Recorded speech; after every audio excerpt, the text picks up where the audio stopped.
Everyone, welcome to the third lecture of chemical reactions and equations. तो आज हम लोग केमिकल रिएक्शन और इक्वेशन का लास्ट लेक्चर करने जा रहे हैं। आज ही हमारा चैप्टर कंप्लीट हो जाएगा। तो उस दिन मैंने आपको डिकम्पोजिशन रिएक्शंस के बारे में बताया था। आज हम लोग और कुछ एग्जांपल्स जानेंगे डिकम्पोजिशन रिएक्शंस के, और जो बचे हुए टॉपिक है हमारे और जो बाकी टाइप्स ऑफ केमिकल रिएक्शंस हैं, साथ ही में जो ऑक्सीडेशन और रिडक्शन का जो रिडॉक्स रिएक्शन का बहुत इंपॉर्टेंट पार्ट है वो आज हम लोग कवर करेंगे, और कोरोजन और एसिडिटी का जो आपका लास्ट टॉपिक है वो भी कवर करेंगे। तो चलिए आज का लेक्चर शुरू करते हैं। ये सभी मैं आपको पढ़ा चुका हूँ, ये आपको मैं पीडीएफ बना के नोट्स प्रोवाइड कर दूंगा टेलीग्राम।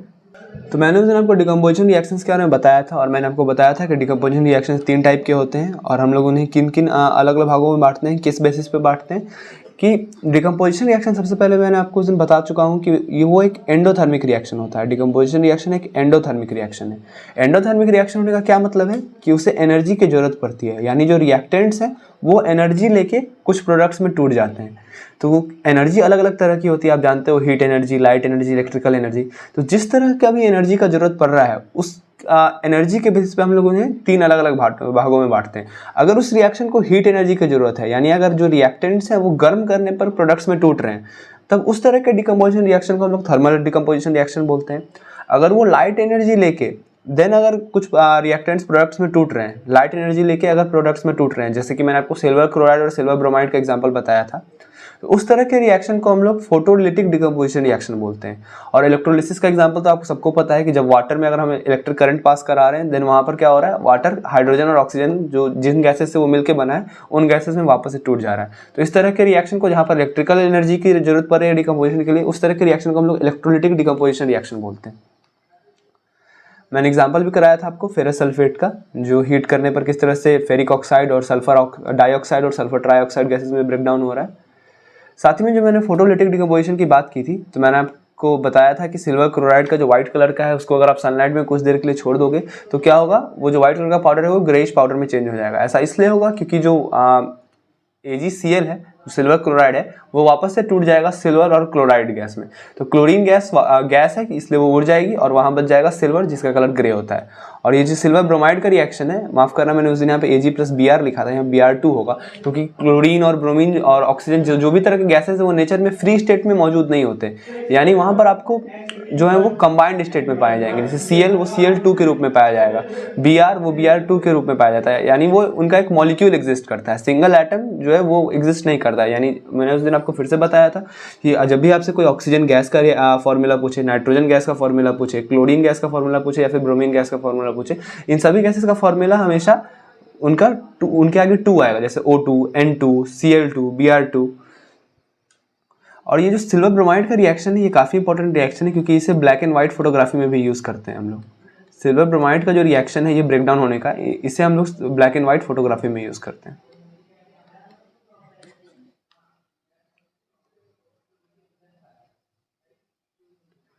तो आज मैं आपको कुछ और एग्जांपल्स के बारे में बताऊंगा डिकम्पोजिशन रिएक्शन का। तो सबसे पहला एग्जांपल है वो है CaCO3 के ब्रेकडाउन होने का। आप बताओ, यहाँ पर अगर हीट की जरूरत पड़ रही है तो ये किस तरह का डिकम्पोजिशन रिएक्शन है, ये एक थर्मल डिकम्पोजिशन रिएक्शन है, जहाँ पर हीट करने पर जो रिएक्टेंट है वो डिकम्पोज हो रहा है। तो CaCO3 का जो केमिकल नेम है इसे हम लोग कैल्शियम कार्बोनेट बुलाते हैं। CaCO3 को हम लोग कैल्शियम कार्बोनेट बोलते हैं, और ये मार्बल का ही फॉर्मूला है, क्योंकि मार्बल भी कैल्शियम कार्बोनेट का ही एक फॉर्म है। और इसे हम लोग सीमेंट के मैन्युफैक्चर के लिए, सीमेंट बनाने के लिए भी इस्तेमाल होता है। ये लाइमस्टोन CaCO3 कैल्शियम कार्बोनेट, इसे जब हीट करते हैं तो आपको क्या मिलता है, वापस से क्विक लाइम, यानी जो CaO है, ये कैल्शियम कार्बोनेट टूट जाता है कैल्शियम ऑक्साइड और कार्बन डाइऑक्साइड में। आप ऐसे देख भी सकते हो, ये CaO है और यहाँ CO2, तो Ca और O3 हो जाता है यहाँ पर, तो जस्ट एडिशन की तरह आप इसको समझ सकते हैं, ये वापस से CaCO3 बना लेता है। तो यहाँ पर कार्बन डाइऑक्साइड गैस है, ये उड़ जाती है, तो मैं यहाँ पर अपवर्ड एरो लगाऊंगा, और कैल्शियम ऑक्साइड जो कि सॉलिड है वहाँ पे बच जाता है। कैल्शियम ऑक्साइड को हम लोग क्विक लाइम भी बुलाते हैं। एक और एग्जांपल है थर्मल डिकम्पोजिशन का रिएक्शन का, ये आपके एग्जामिनेशन पॉइंट ऑफ व्यू से भी काफ़ी इंपॉर्टेंट है, जो कि है लेड नाइट्रेट का डिकम्पोजिशन। लेड नाइट्रेट का फॉर्मूला होता है PbNO3 ट्वाइस। लेड को हम लोग Pb इसलिए लिखते हैं क्योंकि लेड का जो लैटिन नेम है वो प्लम्बम है। लेड का लैटिन नेम प्लम्बम है और इसलिए उसका सिंबल Pb होता है। इसलिए फॉर्मूला में जब भी हम लोग लेड की जगह Pb लिखते हैं। तो ये लेड नाइट्रेट है, ये वाइटिश कलर का एक पाउडर होता है। अगर आप इसे टेस्ट ट्यूब में रख के हीट करोगे तो आपको मिलेगा कि थोड़ी देर बाद वहाँ से कुछ ब्राउन कलर की गैस बाहर आने लगेगी। वो ब्राउन कलर नाइट्रोजन ऑक्साइड का, डाइऑक्साइड का होता है। NO2 का जो फॉर्मूला है, कलर है, वो होता है ब्राउन। नाइट्रोजन डाइऑक्साइड एक ब्राउनिश कलर की गैस है। और साथ ही में आपको टेस्ट ट्यूब में क्या बचा हुआ मिल जाएगा, एक येलो कलर का पाउडर मिल जाएगा। जो येलो कलर का पाउडर है वो लेड मोनोऑक्साइड होता है, जिसका फॉर्मूला PbO होता है। तो केमिस्ट्री में आपको जो अलग अलग केमिकल्स हैं उनके फॉर्मूला और कलर ध्यान में रहने चाहिए। तो मैं आपको बता रहा हूँ कि लेड के जो ऑक्साइड्स हैं उनके कुछ और कलर क्या होता है। तो जो लेड का जो मोनोऑक्साइड है, यहाँ पर जो आपको दिख रहा है PbO, इसका फॉर्मूला होता है, इसका कलर जो होता है वो येलोइश होता है और इसका फॉर्मूला PbO है, जैसा कि आप देख सकते हैं। लेड डाइऑक्साइड, जिसे हम लोग PbO2 से रिप्रेजेंट करते हैं, क्योंकि यहाँ पर 2 लिखा हुआ है इसलिए हम लोग डाई वर्ड का यूज़ करते हैं। मोनो मीन्स होता है 1, यानी वहाँ पर सिर्फ एक ऑक्सीजन का एटम है, इसलिए हम लोग उसे लेड मोनोऑक्साइड बुलाते हैं। और लेड डाइऑक्साइड का कलर आपको ब्लैकिश मिलता है। ये ब्लैक कलर का एक पाउडर होता है जिसे हम लोग लेड डाइऑक्साइड बोलते हैं। और PbO और ये दोनों ऑक्साइड का एक मिक्स्ड ऑक्साइड फॉर्म होता है। मिक्स्ड ऑक्साइड का कॉन्सेप्ट आप क्लास 12th में और बेहतर रूप में जानोगे। लेकिन ये जो मिक्स ऑक्साइड का कॉन्सेप्ट है ये है कि यहाँ पर PbO के 2 मॉलिक्यूल्स एक PbO2 के साथ मिलके फॉर्म कर देते हैं Pb3O4। आप देख सकते हो यहाँ पर 2 Pb और 1 Pb, यानी 3 लेड के एटम्स मिलके Pb3 बन गए। और ऑक्सीजन का जो यहाँ पर यहाँ से 2 और यहाँ से 2 मिलके Pb3O4 बन गए। तो ये जो लेड टेट्रा ऑक्साइड है, टेट्रा मीन्स होता है 4। आप ये सब जानते होगे कि मोनो मीन्स 1 होता है, डाई या बाई मीन्स 2 होता है। ये सिर्फ नोमेनक्लेचर करने का एक तरीका है। ट्राई मीन्स 3 होता है, टेट्रा मीन्स 4 होता है, और इसी तरह से पेंटा, हेक्सा, हेप्टा चलते जाता है। 5, 6, 7, 8 के लिए ऑक्टा, 9 के लिए नोना, 10 के लिए डेका, इस तरह से वर्ड यूज होते हैं। तो लेड टेट्राऑक्साइड का जो फॉर्मूला है ये Pb3O4 होता है और ये कुछ इस तरह का कलर होता है, रेडिश। आप देख सकते हो थोड़ा सा सिंदूर टाइप का ये कलर होता है। तो ये इसे Pb3O4 को हम लोग लेड टेट्राऑक्साइड बनाते हैं। तो ये रिएक्शन आपको क्लियर होगा। यहाँ जो ब्राउनिश फ्यूम मिल रही है, आपसे बार बार ये क्वेश्चन में पूछा जाएगा कि अगर हमें किसी व्हाइटिश कलर के पाउडर को हीट कर रहे हैं तो वहाँ पर हमें कुछ ब्राउन कलर की गैसेस टेस्ट ट्यूब से बाहर निकलते हुए मिल रही हैं। तो आप हमेशा ध्यान रखना, जो ब्राउनिश कलर की जब भी किसी गैस की बात होगी वो NO2 होगा, नाइट्रोजन डाइऑक्साइड, क्योंकि वो जो नाइट्रोजन का एक ऑक्साइड है वही बस ब्राउन कलर का होता है। और वहाँ पर जो येलो पाउडर बच जाएगा वो लेड ऑक्साइड होता है, PbO।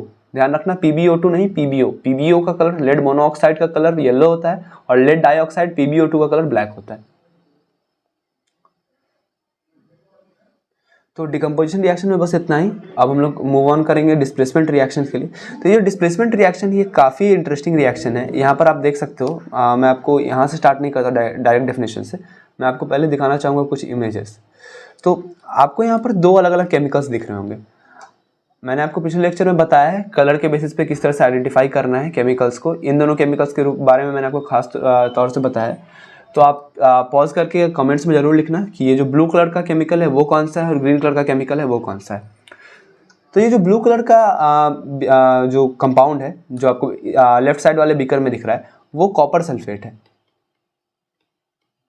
वो कॉपर सल्फेट का एक्वस सोल्यूशन है। एक्वस सोल्यूशन इसलिए क्योंकि वो पानी में मिला हुआ है, आप देख सकते हो। और जो ये ग्रीन कलर का कंपाउंड है वो फेरस सल्फेट है।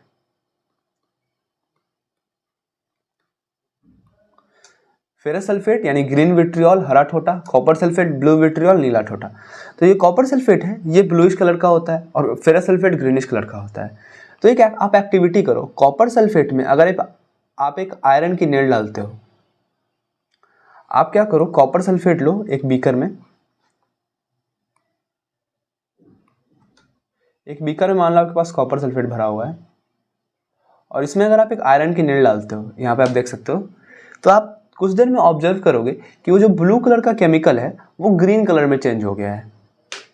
ब्लू कलर का केमिकल ग्रीन कलर में चेंज हो गया है। और आपने जो आयरन डाला था, आयरन की जो नेल डाली थी, वो आप देखोगे उस पर एक रेडिश ब्राउन कोटिंग आने लगा है। ऐसा इसलिए हो रहा है कि डिस्प्लेसमेंट रिएक्शन में होता ही यही है कि मान लो कोई एक अकेला सा कंपाउंड है, अकेला सा एक एलिमेंट है, जैसे यहाँ पर आयरन है और उसको आपने किसी कंपाउंड के साथ मिक्स किया। यहाँ पर कंपाउंड आप देख सकते हो कॉपर और सल्फेट मिले हुए हैं, यानी कॉपर सल्फेट जो होता है वो इस तरह से आप लिख सकते हो। आपको मैंने फॉर्मूला लिखना बताया, CuSO4 2+2-। तो यहाँ पर आप देख सकते हो कॉपर का जो ये कैटायन पार्ट है, जिसपे पॉजिटिव चार्ज होता है जिस आयन को उसे हम लोग कैटायन बुलाते हैं, और जिसपे नेगेटिव चार्ज होता है उसे हम लोग एनायन बनाते हैं। तो ये CuSO4 बना हुआ है, यानी इस तरह से आप देख सकते हो कि यहाँ पर कॉपर का जो आयन है और सल्फर का आयन है, ये दोनों मिलकर एक बॉन्ड बना रहे हैं। तो वहाँ पर क्या होगा, जो आयरन है वो आकर कॉपर को हटा देगा और सल्फेट के साथ खुद बॉन्ड बना लेगा। यानी रिएक्शन टोटल क्या हो रहा है, रिएक्शन यहाँ पर ये हो रहा है कि जो आयरन है Fe, मैं अभी स्टेट्स मेंशन नहीं कर रहा हूँ, जस्ट आपको बताने के लिए, और ये जो कॉपर सल्फेट है, तो यहाँ आप देख सकते हो ये +2 आप मान लो, यहाँ -2 मान लो, तो ये जो आयरन है यहाँ से आके इस कॉपर को हटा देगा और साथ ही में कंपाउंड क्या बन जाएगा, FeSO4 + Cu। यानी Cu यहाँ पर कॉपर अकेला हो गया और आयरन जो पहले अकेला था अब वो फेरस सल्फेट के साथ कंपाउंड बना चुका है। इसलिए आपको वो जो टेस्ट ट्यूब है उसमें आपको ब्लू कलर से ग्रीन कलर में वो कंपाउंड चेंज हो जाएगा। ग्रीन कलर में क्यों होगा, क्योंकि फेरस सल्फेट का कलर मैंने आपको बता चुका हूँ वो क्या होता है, ग्रीनिश कलर का होता है फेरस सल्फेट। तो ये रिएक्शन हुआ क्यों, ऐसा इसलिए ऐसा क्यों हुआ, अगर मान लो अगर आप उल्टा काम करोगे, यानी अगर आयरन सल्फेट में मान लो आपके पास ग्रीनिश कलर का एक सोल्यूशन है और वहाँ पर अगर आप कॉपर का एक पीस डाल रहे हो, तो क्या वहाँ ये होगा वापस से वो जो ग्रीन कलर की का जो केमिकल है वो ब्लू कलर में चेंज होगा? ये आप करके देख सकते हो अगर आप केमिस्ट्री लैब में हो। ये रिएक्शन क्या होता है, जी नहीं, ये रिएक्शन नहीं होगा। वहाँ पर क्या होगा कि वो जो ग्रीन कलर का केमिकल है वो ग्रीन कलर में ही रहेगा, वहाँ पर कोई कलर का चेंज नहीं आएगा। तो ऐसा क्यों होता है?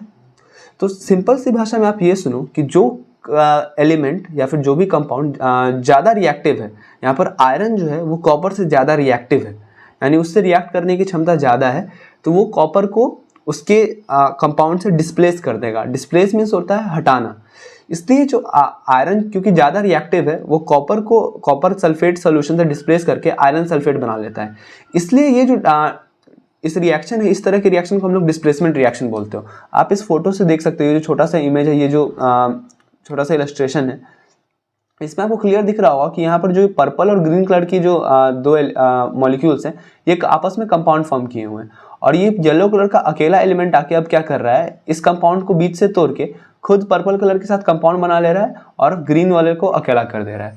तो यहाँ पर यही लिखा हुआ है कि as per the name in displacement reactions one reactant which is more reactive displaces the less reactive ion of the other reactant and forms a compound with the rest of the ion। ये ion वाला concept मैंने आपको बता दिया है। तो ये reactivity का जो कॉन्सेप्ट है ये आपको कैसे पता चलेगा कि कौन सा गैस का कौन सा एलिमेंट ज़्यादा रिएक्टिव है?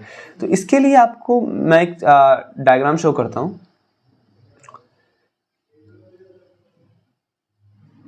ये जो है ये एक मेटल की रिएक्टिविटी सीरीज है, कुछ मेटल्स की रिएक्टिविटी सीरीज है। यहाँ ऊपर बढ़ते हुए क्रम में आपको मिल जाएगा कि कौन सा एलिमेंट ज़्यादा रिएक्टिव है। जैसे आप यहाँ देख सकते हो पोटेशियम जो है वो सोडियम से ज़्यादा रिएक्टिव है। अगर इस तरह का कोई रिएक्शन होगा पोटेशियम और सोडियम का, तो पोटेशियम सोडियम को डिस्प्लेस कर देगा।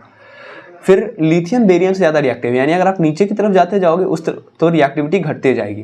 तो सबसे कम रिएक्टिव यहाँ पर आपको प्लैटिनम मिल रहा होगा, फिर गोल्ड मिल रहा होगा। तो आप जानते हो ना जो प्लैटिनम गोल्ड सिल्वर है ये सब नोबल मेटल्स हैं। नोबल मेटल्स यानी जल्दी किसी से रिएक्ट नहीं करते, इन्हें आप इनर्ट भी बोल सकते हो। तो ये जो कॉन्सेप्ट है इसे मैं आपको और डिटेल में बताता हूँ अगर आप जानना चाहो। तो ये जो भी रिएक्टिविटी का कॉन्सेप्ट है ये पूरा का पूरा कॉन्सेप्ट बेसिकली हम इसे रिएक्टिविटी नहीं बोलते हैं, ये जो सीरीज है इसे हम लोग बोलते हैं मेटल एक्टिविटी सीरीज। और ये मेटल के लिए नहीं पूरे एलिमेंट के लिए भी जाहिर है मेटल एक्टिविटी सीरीज। आप अभी छोटे हो इसलिए मैं आपको मेटल एक्टिविटी सीरीज बता रहा हूँ, लेकिन अगर आप क्लास 12th में जाओगे तो यही सीरीज का नाम होता है इलेक्ट्रोकेमिकल सीरीज। वहाँ पर आप इलेक्ट्रोकेमिस्ट्री नाम का एक चैप्टर पढ़ते हो जो कि पूरा रिडॉक्स रिएक्शन पे बेस्ड है। तो अभी हम लोग रिडॉक्स रिएक्शन के बारे में हल्का सा इन्फॉर्मेशन लेंगे, क्योंकि आपके भी चैप्टर में ऑक्सीडेशन और रिडक्शन रिएक्शन के बारे में पढ़ने का एक पूरा का पूरा टॉपिक है। तो अगर आपको इस टॉपिक के बारे में जानना है मेटल एक्टिविटी सीरीज के बारे में, तो मैं पहले अगर आपको थोड़ा सा ऑक्सीडेशन और रिडक्शन का कॉन्सेप्ट क्लियर कर देता हूँ, देन हम लोग बात करेंगे इस मेटल एक्टिविटी सीरीज के बारे में। तो डिस्प्लेसमेंट रिएक्शन अभी आप यही समझो, मैं आपको मेटल एक्टिविटी सीरीज के बारे में बताऊंगा, लेकिन फिलहाल के लिए आप इतना समझो कि इस एक्टिविटी सीरीज में जो भी मेटल्स ऊपर आएंगे वो नीचे वाले को उसके कंपाउंड से डिस्प्लेस कर देंगे। डिस्प्लेस किस तरह से करते हैं वो मैंने आपको बता दिया, ये आपके एनसीईआरटी का टेक्स्ट है, इसे आप पढ़ सकते हो। यहाँ पर देखो कुछ और रिएक्शंस है, यहाँ पर आप देख सकते हो। ये तो मैंने आपको रिएक्शन बता दिया आयरन और कॉपर सल्फेट का, कि आयरन किस तरह से कॉपर सल्फेट को डिस्प्लेस कर रहा है। उसी तरह से जिंक भी जो है वो कॉपर से ज़्यादा रिएक्टिव है, तो वो भी क्या करेगा, जिंक कॉपर सल्फेट सोल्यूशन से कॉपर को डिस्प्लेस करके जिंक सल्फेट बना देगा। तो यहाँ पे कलर क्या चेंज होता है, यहाँ पर कॉपर सल्फेट का आप जानते हो कलर क्या होता है, ब्लूइश कलर होता है। और जब आप इसमें आप जिंक का एक रॉड डालोगे तो क्या होगा, धीरे धीरे वो सोल्यूशन वाइटिश होने लगेगा। और वो जो जिंक है, जिंक का जो आपने रॉड डाला था वो कॉपर का कलर क्या होता है, आप बोल सकते हो हल्का सा रेडिश कलर होता है, तो उस कलर में चेंज हो जाएगा। तो जिंक सल्फेट का यहाँ से आपको क्या पता चला कि जिंक सल्फेट का जो कलर होता है वो व्हाइट कलर होता है।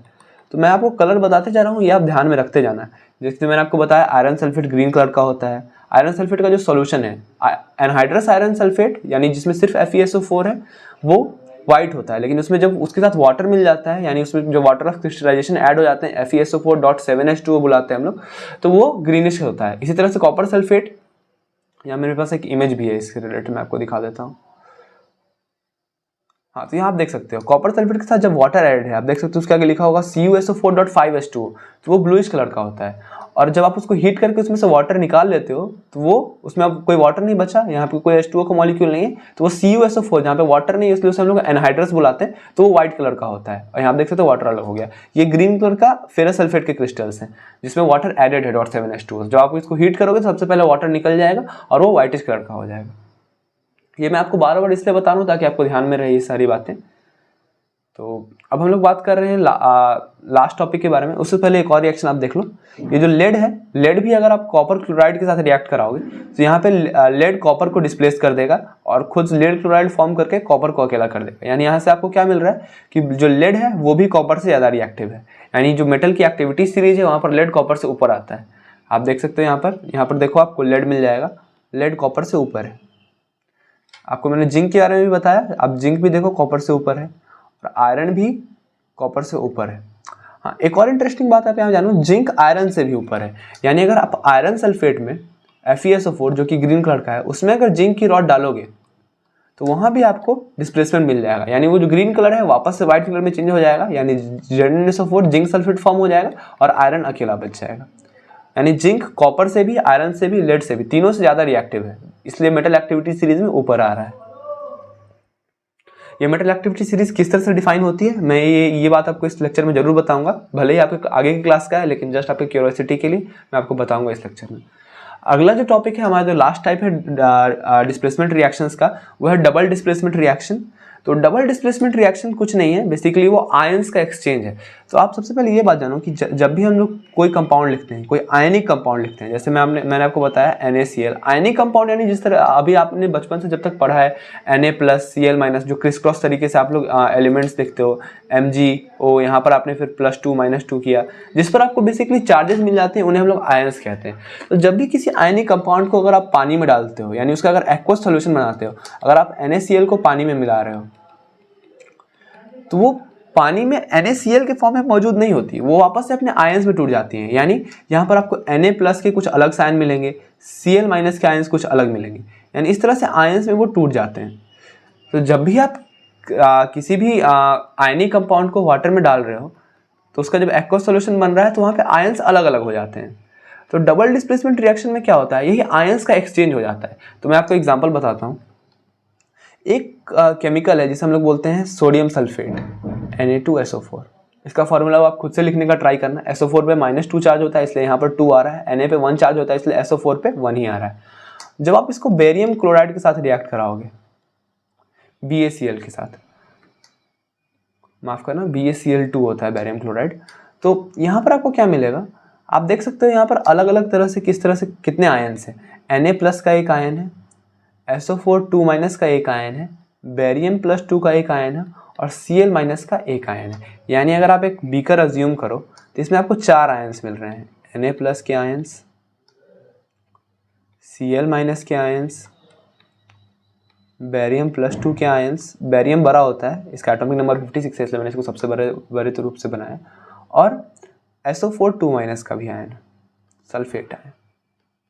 तो पहले क्या था, इन दोनों के बीचों में बॉन्ड था, और हाँ नहीं माफ करना, इन दोनों के बीच में बॉन्ड था और इन दोनों के बीच में बॉन्ड था।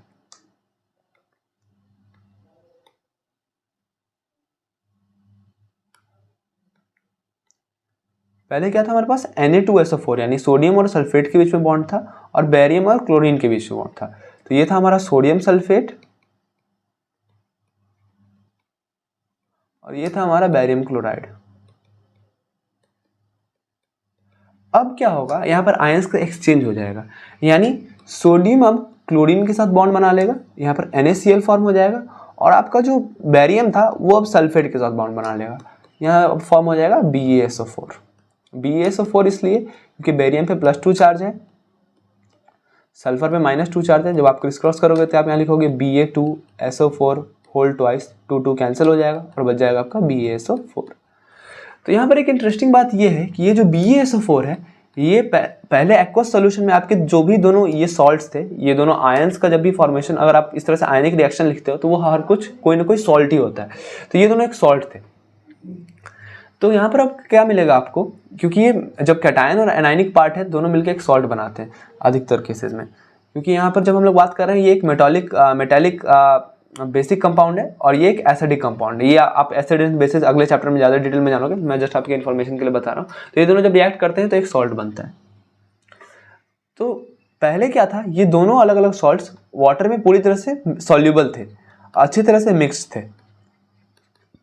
लेकिन जब आपने इस रिएक्शन को परफॉर्म कराया, यहाँ पर डबल डिस्प्लेसमेंट रिएक्शन इसलिए हो रहा है, इसे डबल डिस्प्लेसमेंट इसलिए बोलते हैं क्योंकि आप इस तरह से समझ सकते हो कि Na ने क्या किया, Ba को हटाया और Cl के साथ खुद बॉन्ड बना लिया, लेकिन Ba ने भी क्या किया, यहाँ से Na को हटा के SO4 के साथ बॉन्ड बना लिया। यानी यहाँ पर कुछ अकेला नहीं छूटा। डिस्प्लेसमेंट रिएक्शन में क्या हो रहा था, एक एलिमेंट आके दूसरे एलिमेंट को उसके कंपाउंड से अलग करके उसे अकेला कर देता था और खुद उसके साथ एक बॉन्ड बना लेता था। लेकिन यहाँ पर ऐसा नहीं हो रहा है, यहाँ पर दोनों एक दूसरे को डिस्प्लेस कर रहे हैं, इसलिए हम लोग इसे डबल डिस्प्लेसमेंट रिएक्शन बोलते हैं। तो ये जो लेकिन अब जब रिएक्टेंट्स में आपको दोनों सॉल्ट सॉल्यूबल थे, लेकिन जब प्रोडक्ट आपको मिलेगा तो आपको क्या दिखेगा कि पानी के ऊपर, यानी जो वहाँ सॉल्यूशन है उसमें कुछ व्हाइटिश कलर का आपको कंपाउंड बाहर से दिख रहा है। वहाँ पे वो वाटर में सॉल्यूबल नहीं है, इनसॉल्यूबल है। तो जो इस तरह के इनसॉल्यूबल कंपाउंड्स हैं जो एक्वा सॉल्यूशन में मिलते नहीं हैं, जो उसके ऊपर या उसमें एक तरह से सस्पेंडेड हो जाते हैं, तो उस तरह के सब्सटेंसेस को हम लोग प्रेसिपिटेट्स बोलते हैं। ये मैं आपको पहले ही बता चुका हूँ। प्रेसिपिटेट्स के आगे हम लोग इस तरह से एक डाउनवर्ड एरो रिप्रेजेंट करते हैं। तो ये एक व्हाइट कलर का पीपीटी है और इसे शॉर्ट फॉर्म में हम लोग पीपीटी बोलते हैं। ये व्हाइट कलर का एक प्रेसिपिटेट है। ये प्रेसिपिटेट के जो रिएक्शंस हैं आपको आगे वो काफ़ी ज़्यादा याद रखने होंगे, काफ़ी काम आएंगे। प्रेसिपिटेशन रिएक्शन काफ़ी इंपॉर्टेंट रिएक्शन है केमिस्ट्री में, और बहुत सारे जो कैटायंस और एनायंस के टेस्ट हैं वो प्रेसिपिटेट के बेसिस पे पता चलते हैं। अगर आपको पता लगाना है कि इसमें कौन सा आयन प्रेजेंट है तो आप कुछ केमिकल्स डाल के प्रेसिपिटेट के कलर से आइडेंटिफाई करते हो कि इसमें कौन सा आयन मौजूद था। जैसे यहाँ पर आप मान लो आपको अगर व्हाइट पीपीटी मिल रहा है तो ये चेक करने का तरीका है कि अच्छा इसमें बेरियम मौजूद था, इसलिए जो बेरियम है सल्फेट के साथ मिलकर व्हाइट पीपीटी बना रहा है। मेरे पास कुछ स्लाइड्स होंगे जिसमें मैंने आपको दिखाया है कि प्रेसिपिटेशन रिएक्शन क्या होता है। तो precipitation reaction is the reaction of two solutions to form an insoluble product called precipitate. और यहाँ पर एक सिल्वर आयोडाइड का भी एक अच्छा प्रेसिपिटेट है जो कि बहुत ही उसका खूबसूरत सा कलर होता है, येलो कलर होता है। एक सेकेंड, स्लाइड कहाँ से गई, मैं स्लाइड पर वापस आ रहा हूँ। हाँ, ये रहा वो स्लाइड। यहाँ पर आप देख सकते हो ये येलोइश कलर का है, ये AgI सिल्वर आयोडाइड का प्रेसिपिटेट है। तो ये जो इनसॉल्युबल सॉल्ट है इसी को हम लोग प्रेसिपिटेट बोलते हैं। ये स्लाइड्स में आपको मैं नोट्स में प्रोवाइड कर दूंगा, आप इसे रिवीजन के लिए पढ़ सकते हो। ये देखो यही वो प्रेसिपिटेट है। प्रेसिपिटेट आपको किसी रिएक्शन में इसी तरह का दिखता है। ये एक येलोइश कलर का पीपीटी है। तो हमारा जो टाइप्स ऑफ रिएक्शन का पार्ट था वो कवर हो चुका है। नेक्स्ट लेक्चर में हम लोग बात करेंगे ऑक्सीडेशन एंड रिडक्शन के बारे में। ये लेक्चर काफ़ी बड़ा हो गया, मैं नहीं चाह रहा था कि ये लेक्चर इतना लंबा हो। मैंने सोचा था कि इसी लेक्चर में मैं कंप्लीट कर दूंगा, लेकिन ऑक्सीडेशन एंड रिडक्शन वाला पार्ट हमें नेक्स्ट लेक्चर में कवर करना होगा। तो मैं उम्मीद करता हूँ कि अभी तक आपको जो भी कॉन्सेप्ट्स हैं वो क्लियर हो गए होंगे। माफ़ करना आज मैं चैप्टर कंप्लीट नहीं कर पाया। वैसे पहले से भी हमारा प्लान था हमें 4 लेक्चर्स लेने इस चैप्टर में, लेकिन ये नोट्स में है तो आप इसे आगे पढ़ के आ सकते हो अगले लेक्चर के लिए, जहाँ पे सिल्वर के टार्निशिंग का, जहाँ पे कॉपर पे किस तरह से कोरोजन होता है, आयरन पे रस्ट किस तरह से लगता है, आयरन पे जो जंग लगना है वो एक काफ़ी इंटरेस्टिंग कॉन्सेप्ट है। फिर हम लोग बात करेंगे ऑक्सीडेंट्स और एंटीऑक्सीडेंट्स के बारे में कि चिप्स के पैकेट्स में इतने हवा क्यों भरी होती है। तो जो रैंसिडिटी और कोरोजन का कॉन्सेप्ट है वो हमारा लास्ट कॉन्सेप्ट है। इसी के साथ हमारा चैप्टर कंप्लीट हो जाएगा। तो thank you very much for watching this lecture, और मैं उम्मीद करता हूँ कि आप लेक्चर्स को कम्प्लीटली पूरी तरह से अच्छी तरह से फॉलो कर रहे होंगे, एंड तक देख रहे होंगे। तो बहुत बहुत शुक्रिया इस लेक्चर को देखने के लिए एक बार फिर से। अगर वीडियो पसंद आया हो तो इस वीडियो को लाइक ज़रूर करना, साथ ही में हमारे चैनल को सब्सक्राइब जरूर करके रखिए, क्योंकि मैं इस चैनल पे ऐसे ही कंटेंट लगातार लाते रहूँगा। और इसे शेयर भी ज़रूर करना अपने फ्रेंड्स तक, क्योंकि ये कंटेंट काफ़ी अच्छा, मैं काफ़ी मेहनत कर रहा हूँ प्रोवाइड करने के लिए आप लोगों को सबसे बेस्ट क्वालिटी कंटेंट। तो again thank you, good bye.